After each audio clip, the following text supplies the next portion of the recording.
కాంగ్రెస్ వస్తే మత కలహాలు కర్ఫ్యూలే అన్నారు కేంద్ర మంత్రి కిషన్ రెడ్డి. కాంగ్రెస్ పార్టీ అంటేనే కరప్షన్ కు కేర్ ఆఫ్ అడ్రస్ అని మండిపడ్డారు. అటు తెలంగాణలో రాహుల్ ట్యాక్స్ వసూలు చేస్తున్నారని కిషన్ రెడ్డి ఆరోపించారు.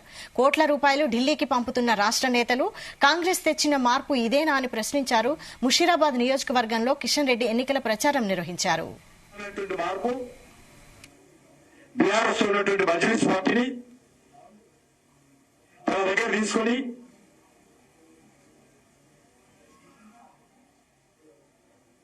చేతులు కలిపి రాజకీయాలు చేయడమే మార్పు.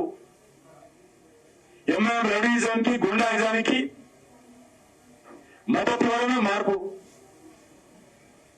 అంతే తప్ప తెలంగాణలో కాంగ్రెస్ పార్టీ ప్రభుత్వం ద్వారా ఏ రకమైనటువంటి మార్పు రాలా.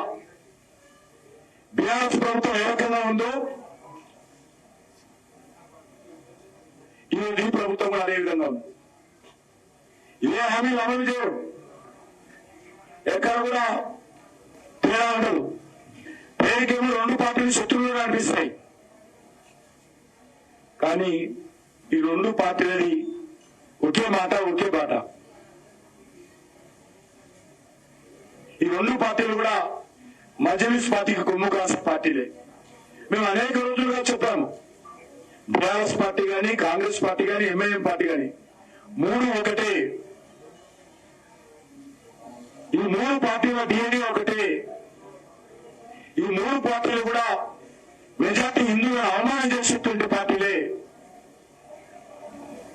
ఈ మూడు పార్టీలు కూడా ఓట్ల కోసం పడాకుల రాజకీయాలు చేసేటువంటి పార్టీలే.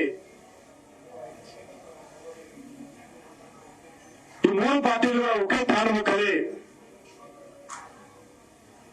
ఈ మూడు పార్టీలు కూడా కుహాన లౌకికవాదం పేరుతో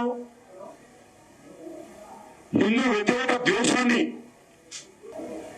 చూపించాలనే లక్ష్యం చేస్తానటువంటి మార్పు